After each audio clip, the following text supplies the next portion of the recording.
Hello friend, good morning all of you. मैं Akhilesh Raghav UP global coaching में आपका स्वागत करता हूं।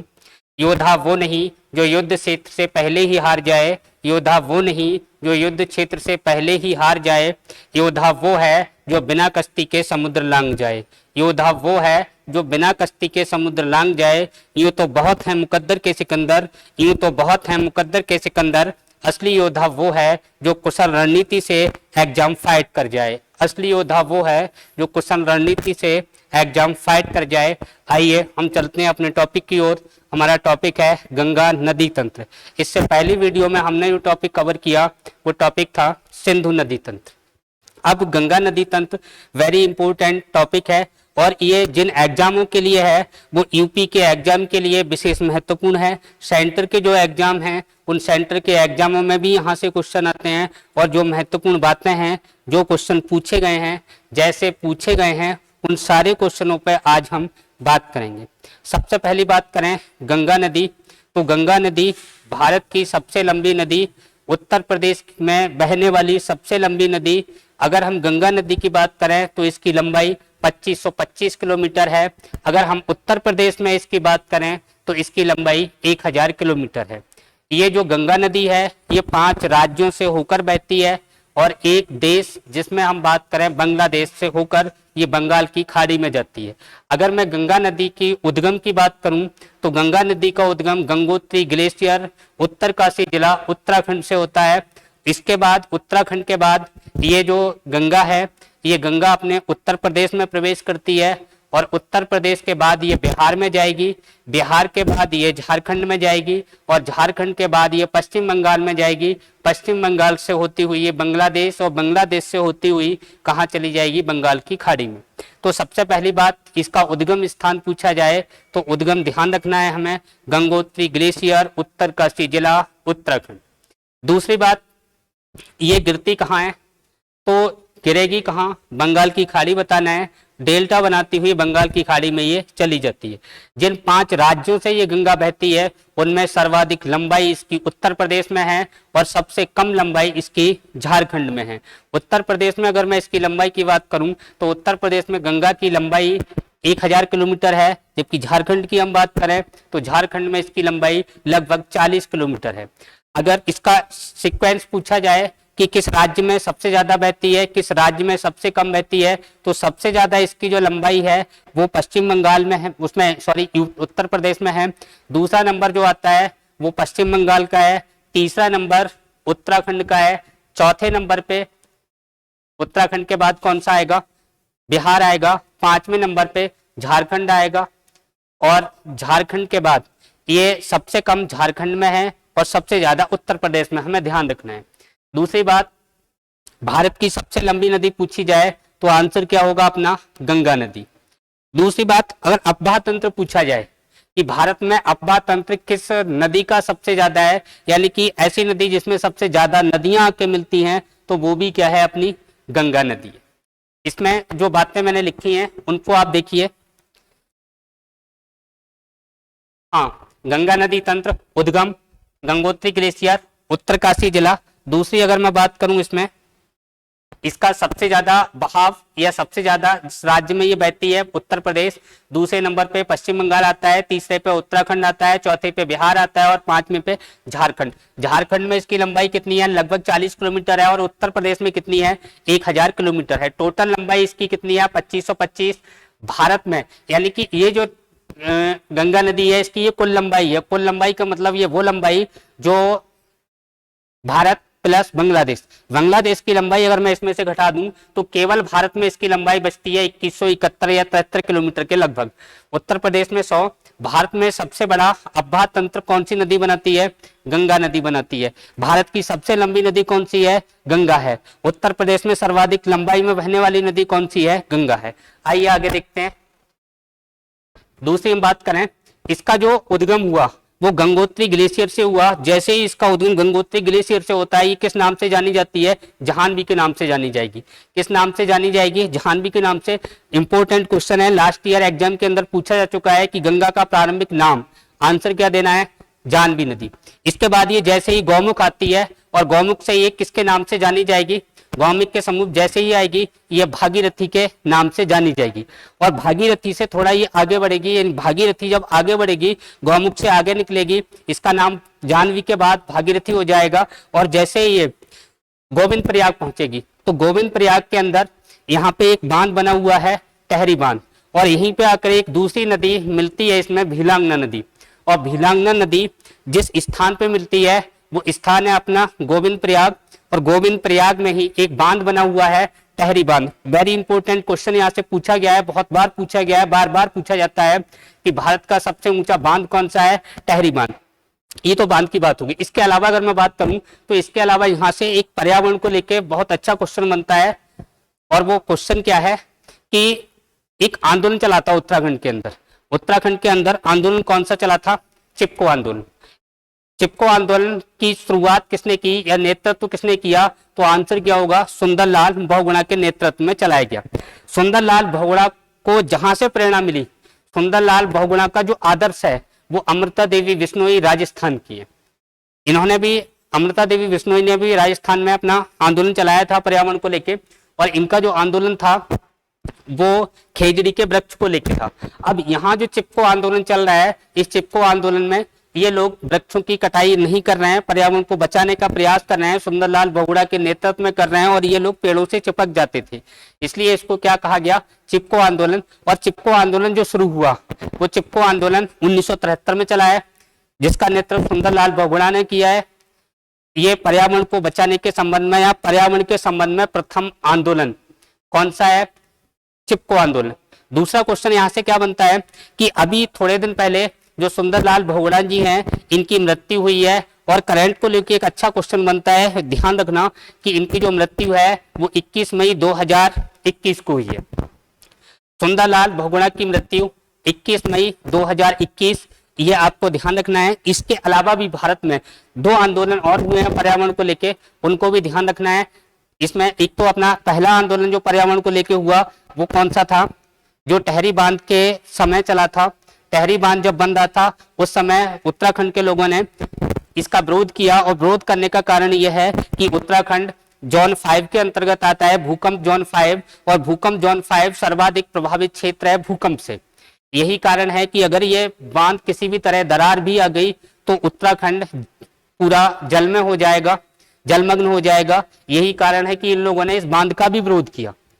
दूसरी बात, पर्यावरण को लेके एक और बहुत अच्छा क्वेश्चन बनता है, अपिको आंदोलन। एक तो चिपको आंदोलन हो गया 1973 में चला, एक अपिको आंदोलन, ध्यान रखना। ये अपिको शब्द जो मैं बोल रहा हूं, इस अपिको का अर्थ है गले लगाना, चिपको का अर्थ है चिपकना। अपिको और चिपको की मैं बात करूं तो गले लगाकर चिपकना या चिपक कर गले लगाना। तो अपिको आंदोलन है जिसका अर्थ गले लगाना है, और ये कब चला था, 1983 में चला था। नेतृत्व किसने किया था, तो जो अपिको आंदोलन का अगर पूछा जाए नेतृत्व किसने किया तो पांडुरंग हेगड़े ने किया है। नेतृत्वकर्ता कई बार पूछे गए हैं कि अपिको आंदोलन किसने चलाया, तो पांडुरंग हेगड़े का नाम बताना है। चिपको आंदोलन किसने चलाया, तो सुंदरलाल बहुगुणा का नाम बताना है। एक और आंदोलन चला है नर्मदा बचाओ आंदोलन। ये नर्मदा बचाओ आंदोलन है, ये नर्मदा नदी के पानी को लेके चला है, ये मध्य प्रदेश में चला है, और इसका जो नेतृत्व किया है वो मेघा पाटेकर और बाबा आमटे द्वारा किया गया है। फिर से सुनिए, 3 आंदोलन मैंने बता दिए। एक तो अपना हो गया चिपको आंदोलन, सुंदरलाल बहुगुणा उत्तराखंड 1973। दूसरा हो गया अपिको आंदोलन जो दक्षिण भारत में चला, पांडुरंग हेगड़े के द्वारा चलाया गया, 1983 में चलाया गया। तीसरा नर्मदा बचाओ आंदोलन, ये मेघा पाटेकर और बाबा आमटे के नेतृत्व में चलाया गया। हालांकि जो इंपोर्टेंट नाम है वो मेघा पाटेकर को आपको ध्यान रखना है। ये पर्यावरण को लेकर हमारी जरूरी बातें हो गई। एग्जाम के पॉइंट ऑफ व्यू से मैं ही बात कर रहा हूँ, जो एग्जाम के पॉइंट ऑफ व्यू से जो क्वेश्चन पूछे जा रहे हैं या पूछे जाने की फिर से संभावना है या बार बार पूछे गए हैं, उन्हीं क्वेश्चनों की मैं बात कर रहा हूँ। आगे देखते हैं। अगर हम बात करें इसमें इनके उद्गम की बात, तो ये जो मैप मैंने स्ट्रक्चर बनाया है आपको, ये केवल और केवल उत्तराखंड का है, उत्तर प्रदेश का नहीं है। और यहाँ से बहुत अच्छे क्वेश्चन पूछे जाते हैं। जो क्वेश्चन पूछे गए हैं उनको ही मैंने लिखा है। एक तो क्वेश्चन ये पूछा जाता है कि गंगा नदी का उद्गम कहाँ से होता है। तो एक तो सामान्यतः हम प्रारंभ में देखें तो गंगा नदी का उद्गम मैंने गंगोत्री ग्लेशियर उत्तरकाशी जिला उत्तराखंड बताया। दूसरी बात, नया क्वेश्चन जो पूछा गया वो ये पूछा गया कि गंगा जो बनती है वो किन दो धाराओं के मिलने से बनती है। गंगा का नाम जो गंगा पड़ा वो कौन सी दो धाराएं गंगा में मिली, यानी कि उसके ऑप्शन जो होते हैं वो ऑप्शन आपको ध्यान रखने हैं। और इसका जो गंगा बनती है उसमें दो बातें आपको ध्यान रखनी है, भागीरथी और अलकनंदा। ये देवप्रयाग में उत्तराखंड में आके मिलती हैं और यहीं से गंगा का उद्गम होता है। अब उत्तराखंड के अंदर बहुत सारे प्रयाग हैं जहां से क्वेश्चन जो इंपोर्टेंट पूछे गए हैं उन क्वेश्चनों की हम बात करेंगे। सबसे पहली बात करें, और यहां से अगर आपसे पूछा जाए कि बद्रीनाथ किस नदी के किनारे है तो आंसर क्या होगा, अलकनंदा। बद्रीनाथ किस नदी के किनारे है, आंसर क्या होगा, अलकनंदा। अगर आपसे पूछा जाए केदारनाथ किस नदी के किनारे है तो आंसर होगा मंदाकिनी नदी। दोनों ही पूछे हुए क्वेश्चन है, इंपोर्टेंट क्वेश्चन है, दोनों को ही ध्यान रखना है। एक तो बद्रीनाथ, आंसर अलकनंदा के किनारे, दूसरा केदारनाथ, आंसर मंदाकिनी के किनारे। दूसरी बात, यहाँ पे ये जो सतोपथ और मिलाप, ये जो ग्लेशियर हैं, इस सतोपथ से एक धारा निकलती है विष्णु गंगा, और ये मिलाप ग्लेशियर से इससे निकलती है धौली गंगा, और ये जिस स्थान पे आके मिलते हैं उसे क्या कहते हैं, विष्णु प्रयाग। इस विष्णु प्रयाग में ये धौली गंगा और विष्णु गंगा मिलती हैं और यहीं से एक नई धारा का जन्म होता है जिसे कहा जाता है अलकनंदा। अलकनंदा कहाँ से निकलती है, विष्णु प्रयाग से। अगर सीधा सीधा क्वेश्चन पूछा जाए कि अलकनंदा का उद्गम कहाँ से होता है तो हम कह सकते हैं विष्णु प्रयाग से होता है। अब अलकनंदा जो नदी है इसी के किनारे स्थित है तीर्थ स्थल बद्रीनाथ। बद्रीनाथ किस नदी के किनारे है, अलकनंदा के किनारे। इसके जब अलकनंदा आगे चलती है तो इसमें एक आके नदी मिलती है पिंडार नदी, और पिंडार नदी कहाँ मिलती है, कर्णप्रयाग में। और आगे ये बढ़ेगी तो एक अगली नदी मिलेगी नंद की नदी, और नंद की नदी जिस स्थान पर मिलती है उस स्थान को कहा जाता है नंद प्रयाग। इसके अलावा अभी जो मैंने बात की केदारनाथ किस नदी के किनारे है, मंदाकिनी नदी के किनारे, और जो मंदाकिनी नदी है वो जिस स्थान पर अलकनंदा में आके मिलती है उसे कहा जाता है रुद्रप्रयाग। इंपॉर्टेंट है, ध्यान रखना, रुद्रप्रयाग में कौन कौन सी धाराएं आके मिलती हैं, कौन कौन सी नदी आके मिलती हैं, तो मंदाकिनी और रुद्रप्रयाग। इसके अलावा गंगा जो बनती है, गंगा का उद्गम होता है किन धाराओं से होता है, तो आंसर बताना है भागीरथी और अलकनंदा। ये दोनों कहाँ मिलती हैं, देवप्रयाग, और देवप्रयाग से ये आगे की जो जलधारा है ये गंगा के नाम से जानी जाती है। इसके अलावा कुछ क्वेश्चन ऐसे जो पूछे गए हैं कि पंचप्रयाग में किसको शामिल करते हैं, या पंचप्रयाग कौन सी धाराओं के मिलने से बनते हैं, या प्रयाग किस धाराओं के मिलने से बनता है। प्रयाग का मतलब है जहां दो या तीन धाराएं आपस में आके मिलती हूँ। जैसे हम बात करते हैं प्रयागराज, प्रयागराज अलग है। प्रयागराज जो वर्तमान में हम बात करें तो इलाहाबाद का नाम परिवर्तित करके प्रयागराज कर दिया है, प्रयागराज अलग है। बाकी और जो प्रयाग हैं वो सारे के सारे कहाँ मिलेंगे, हमें उत्तराखंड में मिलेंगे। पंचप्रयाग किसको कहा जाता है उसको आप देखिए, अलकनंदा है। इस अलकनंदा में देखो ये मिलाप और धौली, इससे विष्णु गंगा धौली गंगा कहाँ मिलेगी, विष्णु प्रयाग। विष्णु प्रयाग किन दो धाराओं का संगम है, तो धौली गंगा और विष्णु गंगा। अगर मैं बात करूं कर्णप्रयाग, तो कर्णप्रयाग किन दो धाराओं का संगम है, तो पिंडार नदी और अलकनंदा। अगर मैं बात करूं नंद प्रयाग किन दो धाराओं का संगम है, तो नंद की नदी और अलकनंदा। रुद्रप्रयाग किन दो धाराओं का संगम है, तो इधर से जो आएगी वो मंदाकिनी नदी आएगी जिसके किनारे केदारनाथ स्थित है। ये क्या किस नाम से जाना जाएगा, रुद्रप्रयाग। रुद्रप्रयाग में कौन सी दो धाराएं आके मिलती हैं, तो मंदाकिनी मिलती है और अलकनंदा मिलती है। इसके अलावा ये और जैसे ही अलकनंदा आगे बढ़ेगी तो अलकनंदा में एक नई धारा आके मिलेगी भागीरथी। ये भागीरथी धारा अलकनंदा में जिस स्थान पे मिलती है उसे देवप्रयाग कहा जाता है। यही पंचप्रयाग हैं जो मैंने लिखे हैं, एक बार आप देख लीजिए। अलकनंदा प्लस विष्णु गंगा क्या बनेगा, विष्णु प्रयाग। विष्णु गंगा धौली गंगा भी आप चाहें तो लिख सकते हैं, विष्णु गंगा और धौली गंगा, धौली गंगा स्ट्रक्चर में आप देख लीजिए। इसके अलावा अगर मैं बात करूं कर्णप्रयाग, तो कर्णप्रयाग कब बनेगा, अलकनंदा में पिंडार नदी मिलेगी। अगर हम बात करें अलकनंदा में मंदाकिनी मिलेगी तो रुद्रप्रयाग बनेगा। अलकनंदा में भागीरथी मिलेगी तो देवप्रयाग बनेगा। देवप्रयाग किन दो धाराओं का संगम है, वेरी इंपॉर्टेंट क्वेश्चन। इसके अलावा अगर अलकनंदा में नंद की नदी मिलती है तो कौन सा प्रयोग बनता है, नंद प्रयाग बनता है। इसके आगे हम देखते हैं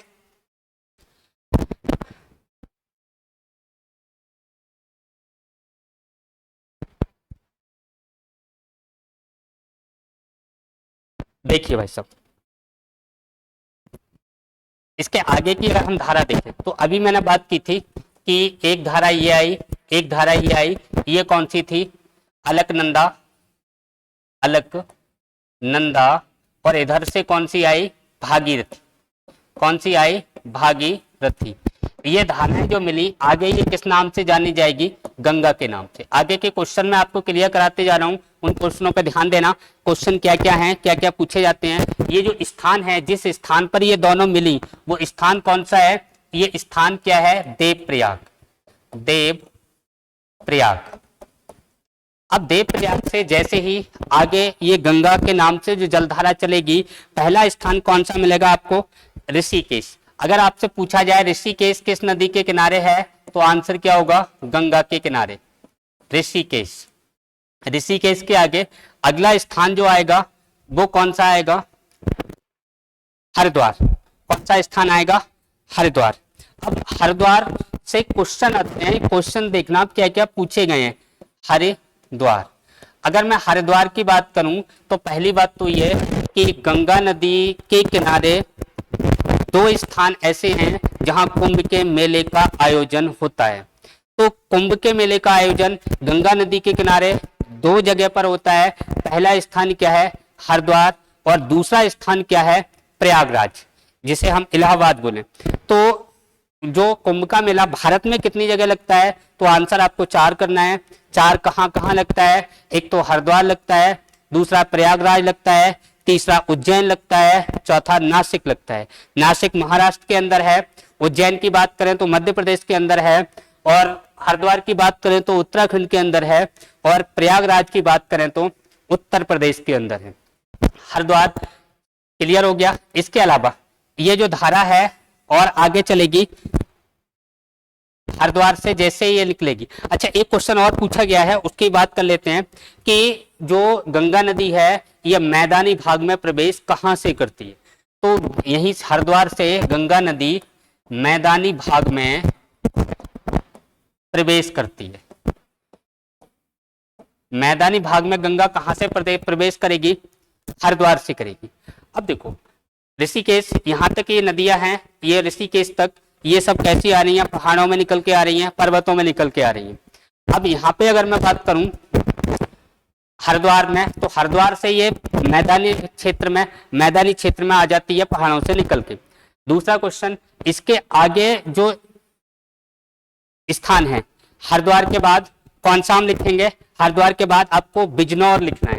कौन सा, बिजनौर किस नदी के किनारे है, बिजनौर किस नदी के किनारे है, गंगा नदी के किनारे है। यहां से क्या क्वेश्चन पूछा गया है कि गंगा नदी उत्तर प्रदेश में कहां से प्रवेश करती है, गंगा नदी उत्तर प्रदेश में कहां से प्रवेश करती है, तो आंसर क्या होगा, बिजनौर, यूपी में प्रवेश करती है।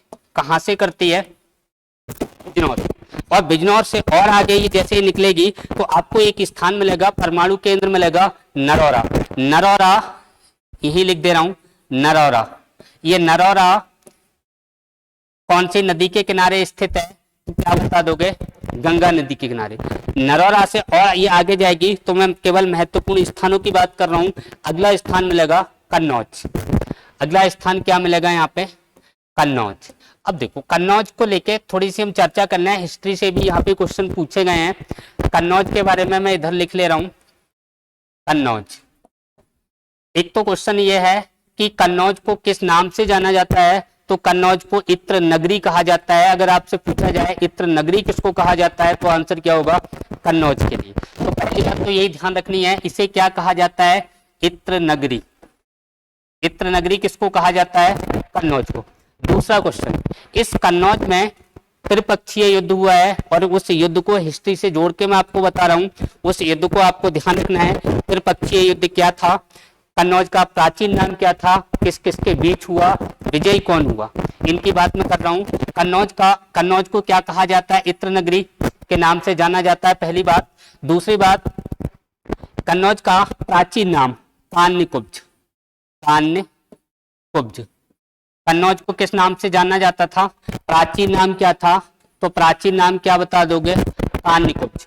इस कन्नौज में त्रिपक्षीय संघर्ष हुआ, त्रिपक्षीय संघर्ष। ये त्रिपक्षीय संघर्ष है, ये 3 शासकों के बीच हुआ।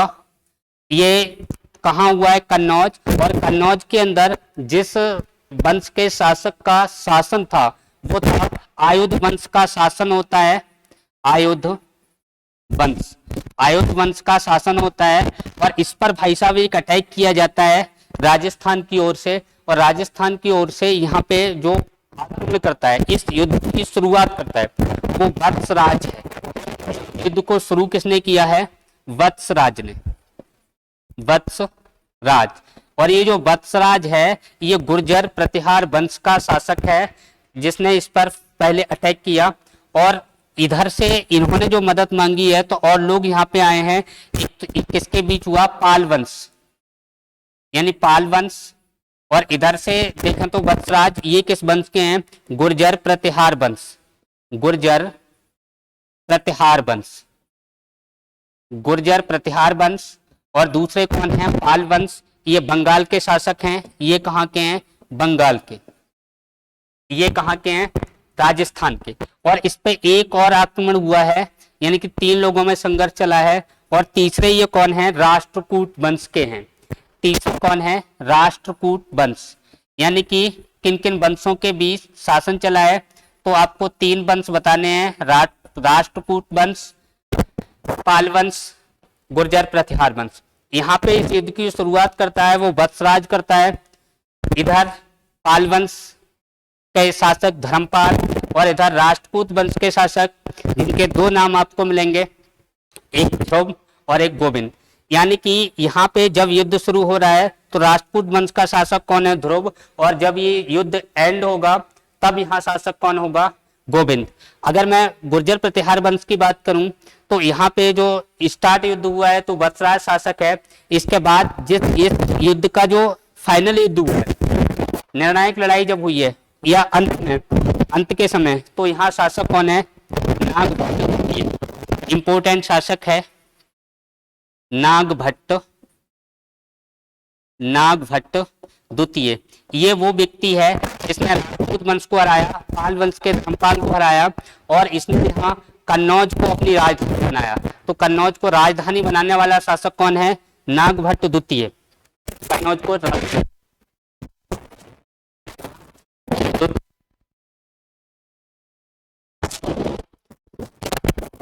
अगर आपसे पूछा जाए त्रिपक्षीय संघर्ष में कौन कौन वंश शामिल थे, तो पाल वंश था, गुर्जर प्रतिहार वंश था, और कौन था? राजपूत वंश। विजय किसकी हुई? विजय का आंसर क्यों बताना है? गुर्जर प्रतिहार वंश के शासक नागभट्ट द्वितीय की विजय हुई, जिसने कन्नौज को अपनी राजधानी बनाया। दूसरी बात, अगर मैं कन्नौज की बात करूं तो कन्नौज में एक नदी आके मिलती है, और उस नदी को आपको ध्यान रखना है। इसको साफ कर रहा हूं।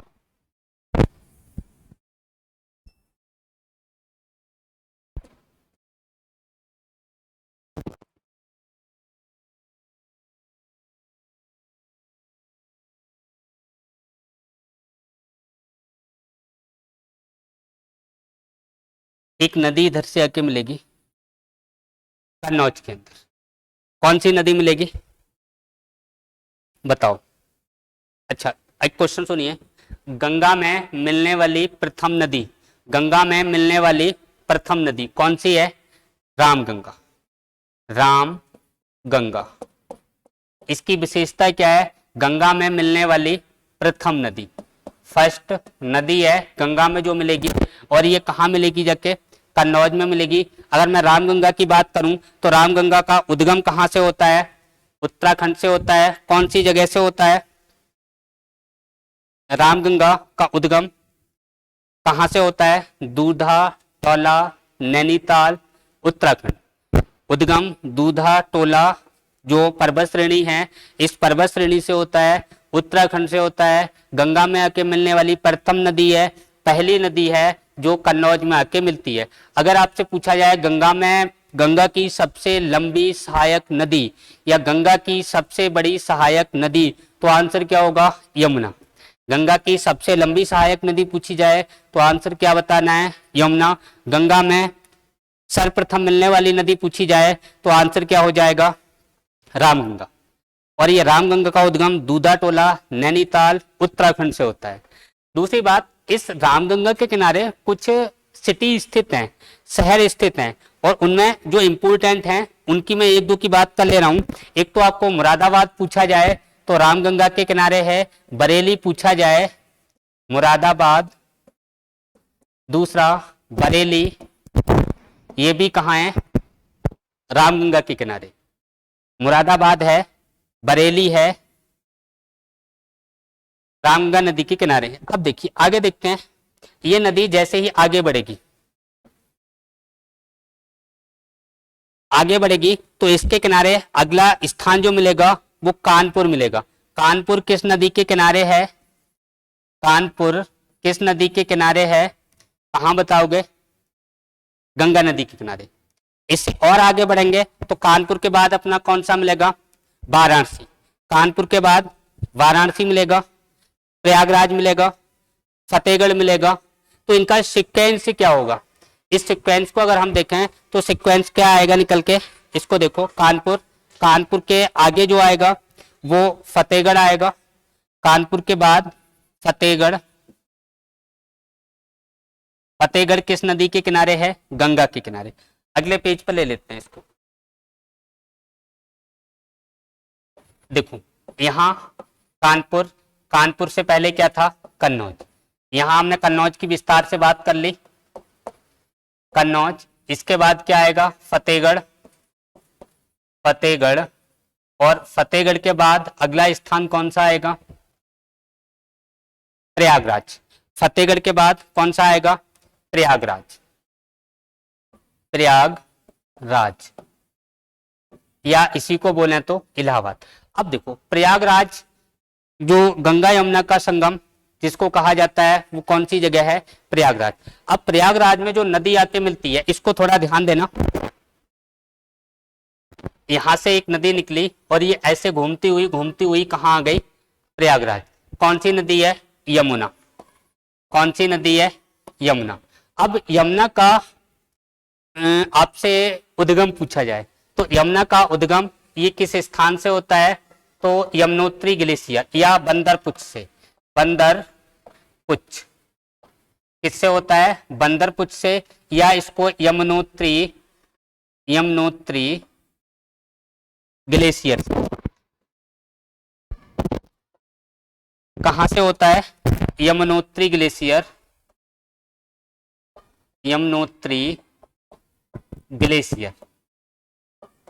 बंदरपुच उत्तराखंड या यमुनोत्री ग्लेशियर, जिससे उद्गम किसका होता है? यमुना नदी का। अब देखो यमुना नदी से और अच्छा क्वेश्चन क्या बनता है? आपने इटावा सुना होगा। इटावा किस नदी के किनारे है? इटावा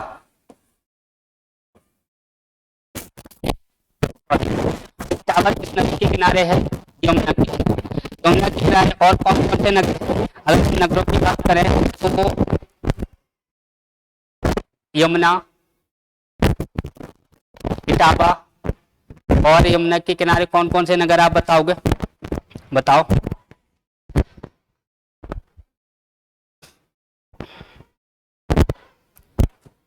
अच्छा, यमुना की सहायक नदी बताइए। चलो मैं बता रहा हूं, इसको सुनो पहले। ये यमुना कितने राज्यों से जाती है? तो यमुना कितने राज्यों से गुजरती है? तो आंसर क्या बताओगे? सुनो, उत्तराखंड से कहां जाएगी? हिमाचल से कहां जाएगी? हरियाणा से कहां जाएगी? दिल्ली। और दिल्ली से कहां आएगी? उत्तर प्रदेश। यानी कि गंगा 5 राज्यों से गुजरती है, जबकि अगर मैं यमुना की बात करूं तो 4 राज्यों से गुजरती है, और एक जो अपना केंद्र शासित प्रदेश है दिल्ली, इस दिल्ली से गुजरती है। अच्छा, एक और क्वेश्चन जो यूपी में पूछा गया है उस क्वेश्चन को आप सुनिए, अभी आगे बता रहा हूं। इसमें यहाँ पे यमुना में एक नदी आके मिलती है और ये नदी जिस स्थान पे मिलेगी वो स्थान है बल्लभगढ़। बल्लभगढ़, तो बल्लभगढ़ में जो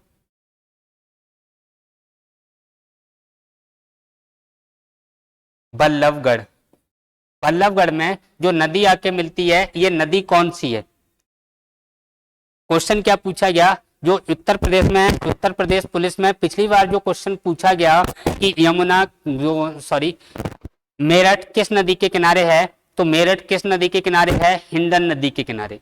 यहीं पर स्थित है मेरठ, यहीं पर स्थित है मेरठ। और ये मेरठ है, ये नदी कौन सी है? हिंडन नदी। हिंडन नदी कौन सी नदी है? हिंडन नदी। तो मेरठ किस नदी के किनारे है पूछा हुआ क्वेश्चन है, तो आपको हिंडन नदी बताना है। और हिंडन नदी किसकी सहायक है? यमुना की सहायक है। यमुना में हिंडन नदी कहाँ मिलती है, तो कहाँ बताओगे भाई साहब? बल्लभगढ़ में मिलती है। दूसरी बात, अगर मैं बात करूं यमुना की, तो यमुना में इटावा में एक नदी आके मिलती है और इस नदी को सुनिए, ये जो नदी है, यहां जिस नदी का उद्गम होता है ये चंबल नदी है। चंबल नदी, चंबल नदी का उद्गम कहां से होता है, तो उद्गम आप बताओगे जाना पाव की पहाड़ी। जाना पाव की पहाड़ी। और ये जाना पाव की पहाड़ी कहां से? मध्य प्रदेश से, एमपी, मध्य प्रदेश से। किस नदी का उद्गम होता है? चंबल नदी का। इस चंबल नदी में एक और नदी आके मिलती है, इसकी सहायक नदी है, इसका नाम क्या है? क्षिप्रा नदी। क्या नाम है? क्षिप्रा नदी। अब देखो क्षिप्रा नदी से जो क्वेश्चन पूछा गया एग्जाम के अंदर, जो पूछा जा रहा है वो क्वेश्चन आप सुनिए, चंबल की सहायक कौन सी नदी है? क्षिप्रा नदी। अब क्षिप्रा नदी से क्वेश्चन जो पूछा गया, बहुत अच्छा क्वेश्चन है कि अपना जो कुंभ का मेला है, कुंभ के मेले का आयोजन अभी मैंने बताया था मध्य प्रदेश में होता है। और मध्य प्रदेश में कहाँ होता है? उज्जैन के अंदर होता है। क्वेश्चन क्या पूछा गया कि उज्जैन किस नदी के किनारे है, तो आंसर क्या बताओगे? क्षिप्रा। यहीं पर स्थित है क्षिप्रा नदी के किनारे उज्जैन, जहां पर कुंभ मेले का आयोजन होता है। उज्जैन किस नदी के किनारे है? क्षिप्रा नदी के किनारे है। और यहाँ कुंभ के मेले का आयोजन उज्जैन के अंदर होता है। क्षिप्रा नदी किसकी सहायक नदी है? चंबल की सहायक नदी है। अच्छा, इस जो चंबल है, चंबल नदी से अगर पूछा जाए विश्व में सर्वाधिक या भयंकर अपरदन करने वाली नदी, तब भी आंसर क्या होगा अपना? चंबल नदी। विश्व में सर्वाधिक अपरदन करती है, यानी कि जो अपने साथ अवसाद बहा के ले जाती है, सबसे ज्यादा अवसाद ढोने वाली या मलबा ढोने वाली नदी पूछी जाए तो कौन सा आंसर होगा? चंबल नदी। और ये चंबल नदी है, ये विश्व की सर्वाधिक भयंकर अपरदन करने वाली नदी चंबल नदी है। चंबल पर कौन कौन सी परियोजनाएं हैं, तो एक शब्द आप ध्यान रखना, चंबल नदी की परियोजनाओं की अगर मैं बात करूं, चंबल नदी की परियोजनाएं, तो चंबल नदी की परियोजना में शब्द एक ध्यान रखना, गाजर। चंबल नदी की परियोजनाएं याद रखने के लिए ट्रिक बता दे रहा हूं, कौन सी ट्रिक है? गाजर। अब गाजर में देखिए कौन कौन सी, गांधी सागर परियोजना, गांधी सागर परियोजना, दूसरी जवाहर सागर परियोजना, जवाहर सागर परियोजना, तीसरी अगर हम बात करें तो राणा प्रताप सागर परियोजना, राणा प्रताप सागर, राणा प्रताप सागर परियोजना। अब इसमें ध्यान क्या रखना है, ये गांधी सागर परियोजना है, ये गांधी सागर परियोजना कहां पर है? मध्य प्रदेश के अंदर है, एमपी में है। जबकि राणा सागर और जवाहर सागर परियोजना, इन दोनों की बात करें तो ये कहां है? अपनी राजस्थान के अंदर है। जवाहर सागर परियोजना ये भी चंबल नदी पर है, राजस्थान में है। राणा प्रताप सागर परियोजना चंबल नदी पर है, राजस्थान में है। जबकि अगर मैं बात करूं गांधी सागर परियोजना, ये भी चंबल नदी पर है लेकिन मध्य प्रदेश में है। क्लियर हो गया होगा? अब देखो, ये जिस स्थान पे आके चंबल नदी इस यमुना में मिलती है वो स्थान कौन सा है? इटावा। यानी चंबल किसकी सहायक हो गई? यमुना की। क्षिप्रा किसकी सहायक हो गई? चंबल की। और यमुना किसकी सहायक हो गई? गंगा की। और यमुना गंगा में जिस स्थान पे आके मिलती है वो स्थान कौन सा है? प्रयागराज। दूसरी बात, अभी मैंने आपको बताया था, लिख दे रहा हूं, गंगा की सबसे बड़ी सहायक नदी, सबसे बड़ी सहायक नदी पूछी जाए तो आंसर क्या होगा? गंगा की सबसे बड़ी सहायक नदी, आंसर होता है यमुना। बाईं ओर से मिलने वाली प्रथम नदी, या दाईं ओर से सिर्फ इतना पूछा जाए गंगा में मिलने वाली प्रथम नदी, तो आंसर हम क्या देंगे? रामगंगा। और गंगा की सबसे बड़ी सहायक नदी पूछी जाए तो आंसर अपना क्या होगा? यमुना। यमुना अभी मैंने बताया था 4 राज्य और 1 यूटी दिल्ली से होके जाती है। इसके अलावा आगे बात कर लेते हैं, इसको थोड़ा रफ कर लूं।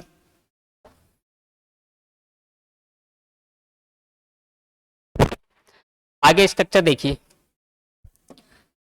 इसके बाद अगला जो स्थान आएगा वो कौन सा आएगा? बनारस, वाराणसी। बनारस या वाराणसी। अब देखो वाराणसी ये क्यों प्रसिद्ध है? वर्तमान में हमारे जो प्रधानमंत्री जी हैं वो सांसद कहां से हैं? बनारस से। सांसद कहां से हैं? बनारस से। आज की डेट में जो हमारे प्रधानमंत्री जी हैं वो वाराणसी से, बनारस से सांसद हैं। दूसरी बात, इसके आगे अगर हम थोड़ा चलें तो अगला स्थान मिलेगा बनारस के बाद, जो हमें ध्यान रखना है वो क्या ध्यान रखना है? गाजीपुर। कौन सा स्थान ध्यान रखना है? गाजीपुर। अब गाजीपुर की क्या विशेषता है?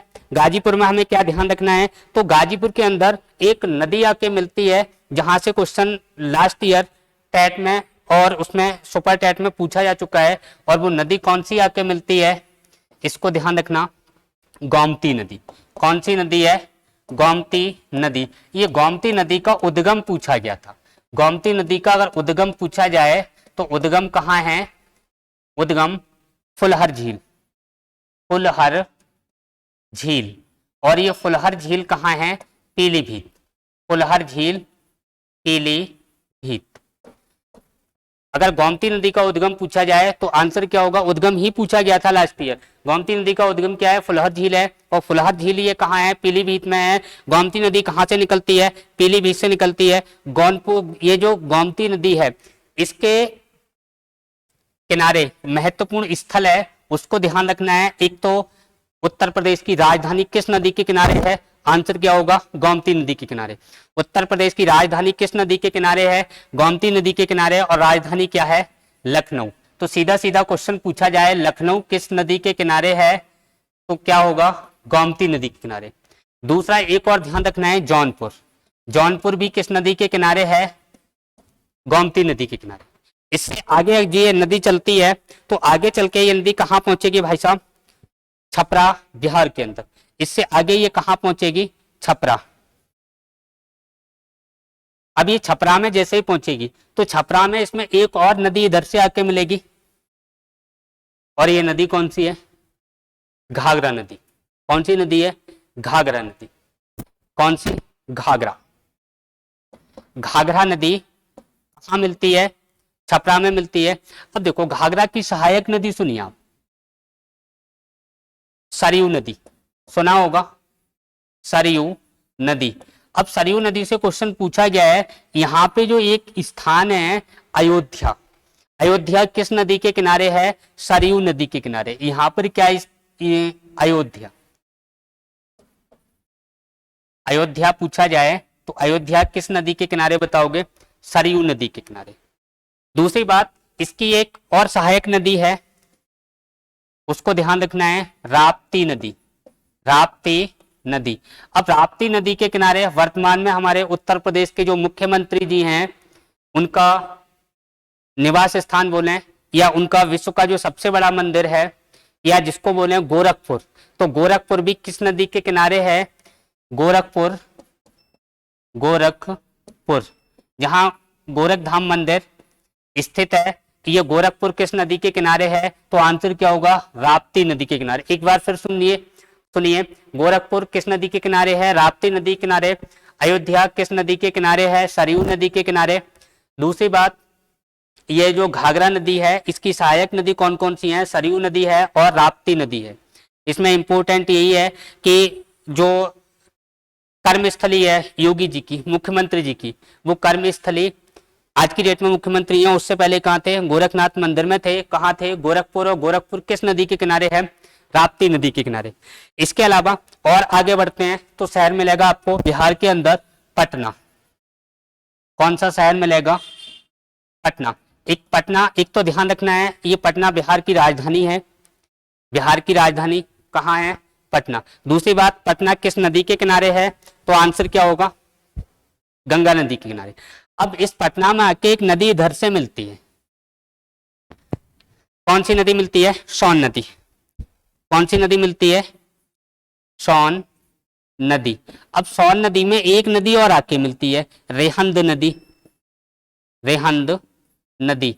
अब जहां सोन नदी और रेहंद नदी मिलती हैं, यहां पर एक बांध बना दिया और इस बांध का नाम क्या है? रेहंद बांध। कौन सा बांध है? रेहंद बांध। और रेहंद बांध जो बनाया गया, इससे पहले जो जलाशय बना है वो भारत का सबसे बड़ा कृत्रिम जलाशय है। और उस जलाशय का नाम क्या है? भारत का सबसे बड़ा कृत्रिम जलाशय। तो आंसर क्या देंगे हम? गोविंद बल्लभ पंत सागर झील। यानी कि झील है, जो पानी इकट्ठा हुआ वो झील के रूप में है। और यहाँ पे यही ध्यान रखना है कि भारत का सबसे बड़ा कृत्रिम जलाशय की बात करें या झील की बात करें तो गोविंद बल्लभ पंत सागर झील कहाँ पर है? ये रेहंद नदी पर जो बांध बना है इसके पीछे बनाई गई है। दूसरी बात सॉरी, अगर आपसे पूछा जाए कि गंगा में पहली नदी, आपको समझ में आ गई, पहली नदी कौन सी है जो गंगा में आके मिलती है? रामगंगा। कहाँ पे मिलती थी? कन्नौज के अंदर। दूसरी बात, अगर आपसे पूछा जाए गंगा में मिलने वाली अंतिम नदी कौन सी है तो आंसर क्या देंगे? गंगा में मिलने वाली अंतिम नदी तो कौन सी है? महानंदा नदी। यानी गंगा में मिलने वाली अंतिम नदी कौन सी बता दोगे? महानंदा नदी। गंगा में मिलने वाली प्रथम नदी रामगंगा, गंगा में मिलने वाली अंतिम नदी कौन सी हो जाएगी? गंगा में मिलने वाली अंतिम नदी कौन सी हो जाएगी? कौन सी बताई थी अभी? बताइए। महानंदा नदी। इसके अलावा और क्या क्या क्वेश्चन पूछे गए हैं उनकी हम बात कर लेते हैं। एक स्थान आपको ध्यान रखना है, इसमें मिलने वाली नदी, जो क्वेश्चन पूछा गया, आप क्वेश्चन सुनिए पहले। विश्व का यानी भारत का सबसे बड़ा पशु मेला कहाँ लगता है? सोनपुर। भारत का सबसे बड़ा पशु मेला कहाँ लगता है? सोनपुर में लगता है। और जो सोनपुर में लगता है वो सोनपुर किस नदी के किनारे है? तो आंसर क्या बताओगे? गंडक नदी के किनारे है। सोनपुर किस नदी के किनारे है? गंडक नदी के किनारे है। और गंडक किसकी सहायक नदी है? तो आंसर क्या होगा? गंगा की सहायक नदी है। किसकी सहायक नदी है? गंगा की सहायक नदी है। गंडक किसकी सहायक नदी है? गंगा की सहायक नदी है। गंडक नदी जो है वो भारत का सबसे बड़ा पशु मेला गंडक नदी के किनारे सोनपुर में लगता है। बात क्लियर हो गई? आगे हम देखते हैं, इसको आगे बढ़ाते हैं। इसके आगे एक स्थान आता है बिहार में, इसको ध्यान रखना है, भागलपुर। क्या ध्यान रखना है? भागलपुर। भागलपुर किस नदी के किनारे है? तो आंसर क्या बता दोगे? गंगा। भागलपुर में आके एक नदी मिलती है, कौन सी नदी? कोसी नदी। कौन सी नदी मिलती है? कोसी नदी। अब देखो यहां से जो क्वेश्चन पूछे गए हैं उसकी मैं थोड़ी बात कर लूं। कोसी नदी इधर लिख दे रहा हूं। अगर आपसे पूछा जाए पहला क्वेश्चन, भारत का शोक किस नदी को कहा जाता है? भारत का शोक। तो भारत का शोक किस नदी को कहा जाता है? आंसर क्या बताएंगे आप? बताइए। कर्मनाशा नदी। भारत का शोक कर्मनाशा नदी। दूसरी बात, अगर आपसे पूछा जाए बिहार का शोक, तब आंसर हम क्या देंगे? बिहार का शोक। तो बिहार का शोक किस नदी को कहा जाता है? आंसर अपना क्या होगा? बताइए। बिहार का शोक किसको कहा जाता है? कोसी नदी को। किसको कहा जाता है? कोसी नदी। इसके साथ साथ एक क्वेश्चन और पूछा जा रहा है, बंगाल का शोक। बंगाल का शोक। तो बंगाल का शोक किसको कहा जाता है? दामोदर नदी। बंगाल का शोक किसको कहा जाता है? दामोदर नदी। इतनी बात क्लियर हो गई। इसके अलावा भागलपुर, यहां पर एक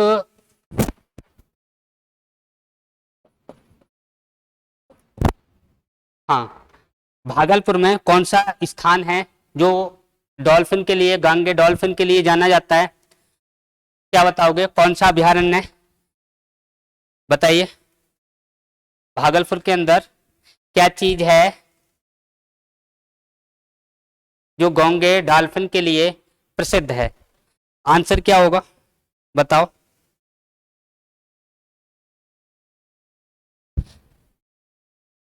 एक तो कोसी नदी, जिसको बिहार का शोक कहा जाता है। अगर पूछा जाए बंगाल का शोक, तब आंसर क्या हो जाएगा? दामोदर नदी। भारत का शोक पूछा जाए तो आंसर क्या हो जाएगा? कर्मनाशा नदी। अगर मैं बात करूं गांगे डॉल्फिन भारत में कहां पाई जाती हैं, तो आंसर क्या होगा? भागलपुर के अंदर। आंसर क्या होगा? भागलपुर बिहार में। अब भागलपुर बिहार में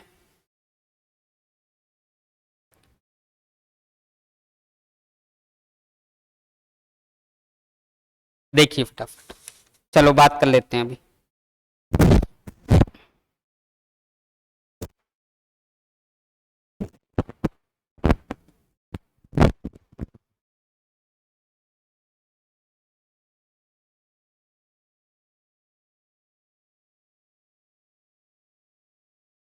हाँ सुनिए, अगर मैं बात करूं इंपोर्टेंट जो मैं बात कर रहा था, इसको साफ कर दे रहा हूं।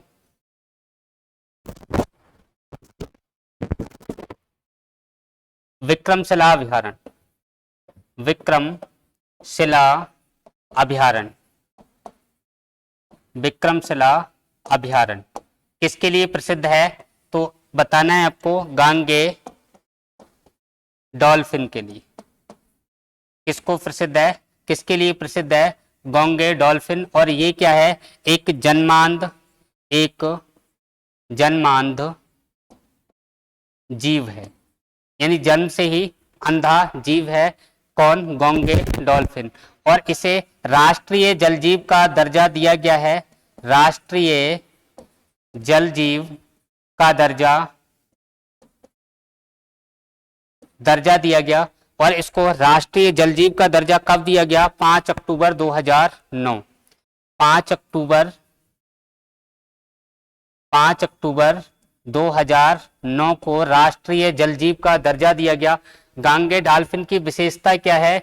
ये शुद्ध जल में रहती है, शुद्ध जल में रहती है।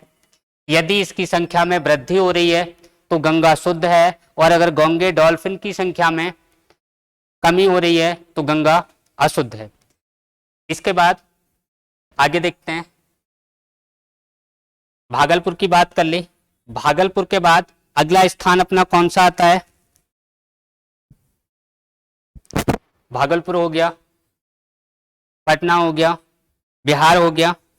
इसके बाद कुछ जो ट्रैक हैं जिनसे क्वेश्चन पूछे जाते हैं, उनको एक दो की बात मैं कर रहा हूं। गंगा की सहायक नदियां, गंगा की सहायक नदियां, सहायक नदियां। तो इसकी मैं ट्रिक लिखवा दे रहा हूं। गंगा की सहायक नदियों की, गंगा कोसी संग, गंगा कोसी संग घबराया, गंगा कोसी संग घबराया। तो गंगा की सहायक नदियां हैं, एक तो कौन सी ध्यान रखनी है? कोसी। दूसरी कौन सी ध्यान रखनी है? सोन। तीसरी कौन सी ध्यान रखनी है? गंडक। कौन सी ध्यान रखनी है? गंडक। और घाघरा, घाघरा के बाद यमुना। फिर से सुनिए, गंगा की सहायक नदियां, गंगा कोसी संग घबराया। गंगा से मतलब गंगा की सहायक नदियां कोसी, सोन, गंडक, घाघरा और यमुना। अगला देखते हैं, यानी कि गंगा के किनारे बसे नगर, उसको थोड़ा ट्रिक से बता दे रहा हूं। गंगा के किनारे बसे नगर, गंगा के किनारे बसे नगर। इसमें देखिए आप फटाफट, गंगा हरि को पटावे इलाहाबाद इलाहाबाद भागी। फिर से देखिए, गंगा हरि को पटावे इलाहाबाद भागी, यानी गंगा के किनारे एक तो हरिद्वार, इसको मैं मैप में आपको सब दिखा चुका हूं, बता चुका हूं। हरिद्वार का से क्या होगा, कोलकाता। आप ध्यान रखना कि कोलकाता गंगा के किनारे नहीं है, कोलकाता हुगली के किनारे है। फिर का से हम क्या लिखेंगे, कानपुर। कानपुर नोट करके लिख दे रहा हूं, पूछा गया क्वेश्चन है कोलकाता। कोलकाता तो किसके किनारे बताओगे, हुगली नदी के किनारे, हुगली नदी के किनारे। इसके बाद क्या है, पटना। वहां से क्या होगा, वाराणसी, वाराणसी। फिर क्या होगा, इलाहाबाद। तो इलाहाबाद है या इसका वर्तमान नाम प्रयागराज लिख लो, प्रयागराज इलाहाबाद। दूसरा राज से क्या होगा बताइए, भाग से क्या होगा, भागलपुर। क्या होगा, भागलपुर। ये बिहार में है वैसे, भागलपुर। और ये किसके लिए प्रसिद्ध है, अभी मैंने अभ्यारण्य बताया था जो गोंगे डॉल्फिन के लिए प्रसिद्ध है, विक्रमशिला अभ्यारण्य। इंपोर्टेंट है विक्रमशिला अभ्यारण्य, इसको आप ध्यान रखना। विक्रमशिला अभ्यारण्य कहाँ है, बिहार में है, भागलपुर में है।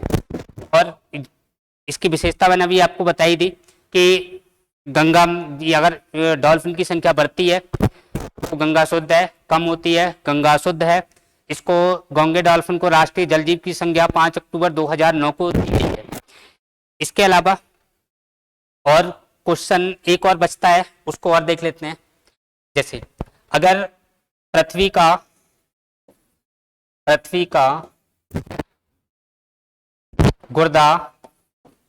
गुर्दा या किडनी किसे कहा जाता है, आंसर क्या होगा, मैंग्रोव, मैंग्रोव वनस्पति, मैंग्रोव वनस्पति। इसी को मैंग्रोव वनस्पति को हम अनूप वनस्पति भी कहते हैं, अनूप वनस्पति। अगर पूछा जाए पृथ्वी का फेफड़ा, फेफड़ा किसको कहा जाता है, तो आपको बताना है उष्णकटिबंधीय सदाबहार वन, उष्ण कटिबंधीय वनों। अब ये उष्ण कटिबंधीय जो सदाबहार वन है, ये इनमें दो बातें आपको ध्यान रखनी है। एक तो ब्राजील के, यानी कि ब्राजील के जो सेल्वास वन हैं और अमेजन के जो वन हैं, उनको क्या कहा जाता है, ये उष्ण कटिबंधीय वनों के उदाहरण हैं। और इनको उष्ण कटिबंधीय वनों को क्या कहा जाता है, पृथ्वी का फेफड़ा, पृथ्वी का गुर्दा या किडनी किसको कहा जाता है, मैंग्रोव वनस्पति या अनु वनस्पति। आज अपना टॉपिक यहीं फिनिश करते हैं, कल नेक्स्ट टॉपिक पे बात करेंगे। और नेक्स्ट टॉपिक अपना होगा, वो कौन सा होगा, ब्रह्मपुत्र नदी तंत्र। आपको जुड़ने के लिए धन्यवाद। अगर क्लास आपको अच्छी लगी हो तो आप इसको लाइक करें, शेयर करें, सब्सक्राइब करें। हम आपको बिल्कुल फ्री क्लास दे रहे हैं, कोई चार्ज आपसे नहीं ले रहे। और आगे भी जो क्लासें चलेंगी वो आप निश्चिंत रहें, सारी क्लासें फ्री चलेंगी। जब तक पूरा सिलेबस, पूरा सब्जेक्ट आपके पास नहीं पहुंचता, तब तक क्लासें फ्री रहेंगी। थैंक यू, धन्यवाद। जय हिंद, जय भारत।